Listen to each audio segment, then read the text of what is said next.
আমেরিকার প্রস্তাব মেনে বাংলাদেশের মাটি ব্যবহার করে মিয়ানমারের রাখাইন প্রদেশে মানবিক করিডোর গড়তে দেওয়া যাবে না বলে দাবি উঠল এবার। মিয়ানমারের বিদ্রোহী সংগঠন রাখাইন আর্মি নিয়ন্ত্রিত ওই প্রদেশে রাষ্ট্রপুঞ্জের তত্ত্বাবধানে মানবিক করিডোর স্থাপন করতে দিলে বাংলাদেশের সার্বভৌমত্ব বিপন্ন হতে পারে। মিয়ানমার বাংলাদেশ সীমান্তের মোট দৈর্ঘ্য 271 কিলোমিটার। গত 1.5 বছরের যুদ্ধে তার পুরোটাই দখল করে নিয়েছে বিদ্রোহী জোট থ্রি ব্রাদারহুড অ্যালায়েন্সের বৃহত্তম সশস্ত্র গোষ্ঠী Arakan Army. Mizoram, Chittagong, Arakan নিয়ে নতুন খ্রিস্টান ইহুদি রাষ্ট্র গঠনের নীল নকশা তৈরির পরিকল্পনা রয়েছে। এই মুহূর্তে দাঁড়িয়ে এই অঞ্চলে খ্রিস্টান মিশনারি কার্যক্রম, কৌশলী ধর্মান্তকরণ ও ইসরায়েলপন্থী গোষ্ঠীর প্রভাব নিয়ে উদ্বেগ থাকলেও সাম্প্রতিক রাজনৈতিক প্রেক্ষাপটে তা নতুন করে আলোচনায় আসছে। বহু রাজনৈতিক বিশ্লেষক ও শিক্ষাবিদ নাজমুল হাসান তিনি মনে করেন যে এই পরিকল্পনা নতুন নয়, এটি বহু পুরনো একটি প্রকল্প, যার মাধ্যমে দক্ষিণ পূর্ব এশিয়ায় একটি খ্রিস্টান ও ইহুদি ধর্মনির্ভর রাষ্ট্র গঠনের চেষ্টা চলছে।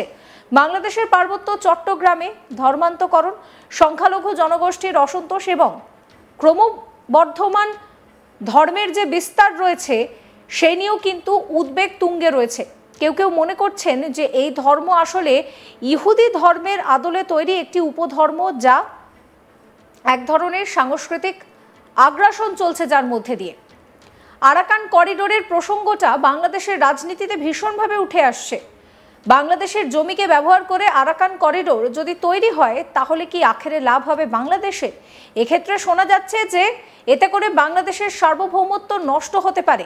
সেন্ট মার্টিন দ্বীপ থেকে শুরু করে চট্টগ্রাম পর্যন্ত 270 কিলোমিটার বর্ডার আরাকান আর্মি দখল করে নিয়েছে। তাদের বাংলাদেশের ভিতরে ঢোকার পিছনে অন্য মতলব রয়েছে। এখানে চীন অ্যাক্টিভ রয়েছে, রাশিয়া তাদের সাবমেরিন এনে বসে রয়েছে। অন্যদিকে ভারত বঙ্গোপসাগর ও ভারত মহাসাগরের আশেপাশে অন্য কাউকে অ্যালাউ করবে না। এই প্রসঙ্গে বাংলাদেশের সাংবাদিক শরীফ শাহাবুদ্দিন কি বলছেন শোনাবো। এই যে আমরা যে আরাকান করিডোরের যে প্রসঙ্গটা এক্ষেত্রে বাংলাদেশের রাজনীতিতে ভীষণভাবে উঠে আসছে।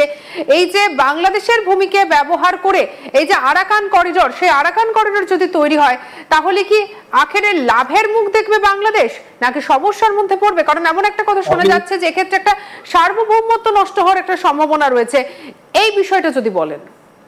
একদম একদম, এটা এখানে তো একেবারে বুঝতে কোনো অসুবিধা নেই। আপনি ম্যাপটা দেখুন না, ম্যাপ একেবারে সেই ইয়ার থেকে সেন্ট মার্টিন থেকে শুরু করে তারপর নিচের থেকে শুরু করে আরাকান আর্মি একেবারে চট্টগ্রাম পর্যন্ত আরো এই যে 270 কিলোমিটার বর্ডারটা সে তারা যে দখল করে নিচ্ছে। তো আরাকান আর্মিকে হেল্প করার জন্য তো সেন্ট মার্টিন থেকেই করা যায়, সেন্ট মার্টিনের সামনে ওখান থেকেই করা যায়। এই যে দায়ু নদীর পাশ থেকে ওখানে তো আরো সহজে হেল্প করা যায়। বাংলাদেশের ভিতরে কেন ঢুকতে হবে? বাংলাদেশের ভিতরে ঢোকার এজেন্ডা ভিন্ন। এটা হচ্ছে বাংলাদেশকে এইখানে যেমন চীন এখানে অ্যাক্টিভ হয়ে গেছে, রাশিয়া অলরেডি তার সাবমেরিন নিয়ে এসে বসে আছে, ভারত কোনো অবস্থাতে তার এই বঙ্গোপসাগর বা এই ভারত মহাসাগরের টেরিটরিতে কোনো বড় ধরনের কোনো কিছু অ্যালাউ করবে না। আমি বলে দিলাম, এটা যত বন্ধুত্ব থাকার যত কিছু থাক, কিন্তু ভারত এটা অ্যালাউ করবে না। তো এত বড় তিনটে পরাশক্তি এখানে অ্যাক্টিভ, তারপরও এখানে যে ইনুস যে সাহস করে যেভাবে ট্রানজিটে করিডোরটা দিল, এ তো দিয়ে দিছে। তারপরে এই যে ইয়ার কথা, বন্দরের কথা, কক্সবাজার বন্দরের কথা, সে তার বাসায় বসে গত 2 তারিখে, মে মাসের 2 তারিখে বাসায় বসে নিজে যা ইচ্ছে তাই করছে। এখানে কোনো দায়বদ্ধতা নাই। এটা যে একটা রাষ্ট্র, এটা মনে হয় না। যে মনে হয় যে তার বাবার ওই সুদের মুদি দোকান, ওখানে কেউ এলো আর কিছু টাকা নিল, তার নাম লিখে রাখলো, তার মাসে এত টাকা সুদ। ঠিক এইভাবে দেশ চালাচ্ছে এবং এইটার কনসিকুয়েন্স তাকে ভোগ করতেই হবে। অলরেডি বাংলাদেশের যে আওয়ামী লীগের কথা বাদ দিলাম, আওয়ামী লীগ দেশে নাই, অ্যাক্টিভ না, কিন্তু আর যে রাজনৈতিক দলগুলো আছে তারা কিন্তু ভীষণভাবে তারা, এবং বাংলাদেশ আর্মির কথা আমি তো জানি যে বাংলাদেশ আর্মি তাদের জীবন দেওয়ার জন্য প্রস্তুতি নিয়ে তারা চাকরিতে জয়েন করে এবং তারা দেয়ার ওথ বাউন্ড, কোরআন শরীফ হাতে নিয়ে বা তাদের বাইবেল গীতা হাতে নিয়ে তারা শপথ নেয়।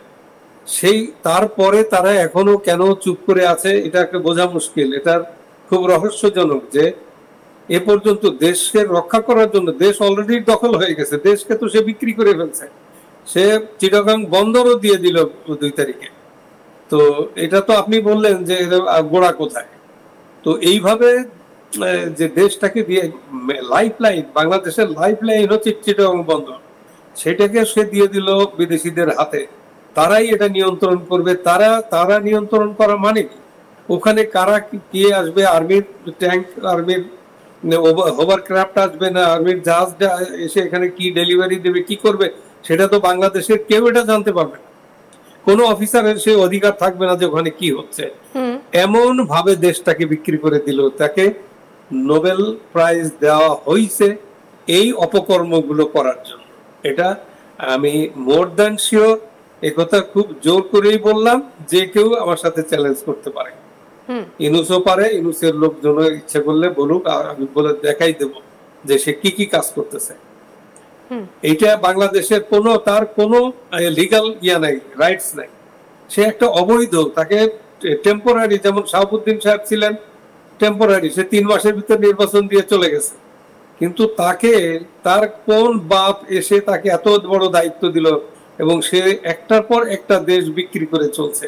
তারপরে সে অনর্থক, যে ভারতের সহযোগিতা ছাড়া বাংলাদেশ স্বাধীন হতো না, সেই ভারতের বিরুদ্ধে সে পাকিস্তানকে উস্কাচ্ছে, যুদ্ধের প্রস্তুতি নেওয়ার কথা বলছে।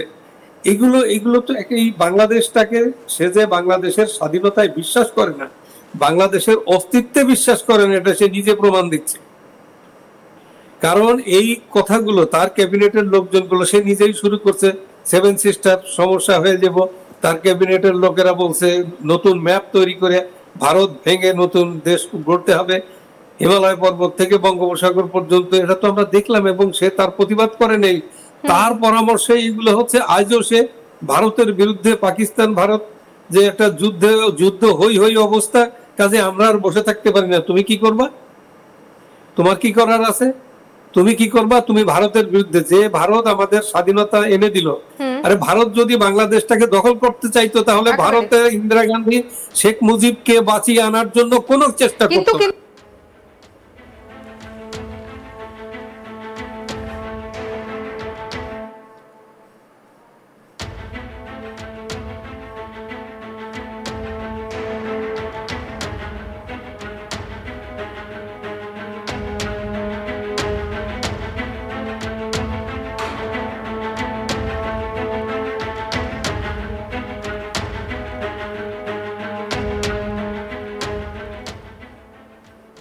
সমস্ত খবরের আপডেটের জন্য আপনাদের নজর থাকুক আজ তাক বাংলায়। চ্যানেলটিকে সাবস্ক্রাইব করবেন, নোটিফিকেশন পেতে বেল আইকনে ক্লিক করবেন, ফলো করতে ভুলবেন না আজ তাক বাংলার হোয়াটসঅ্যাপ চ্যানেলও।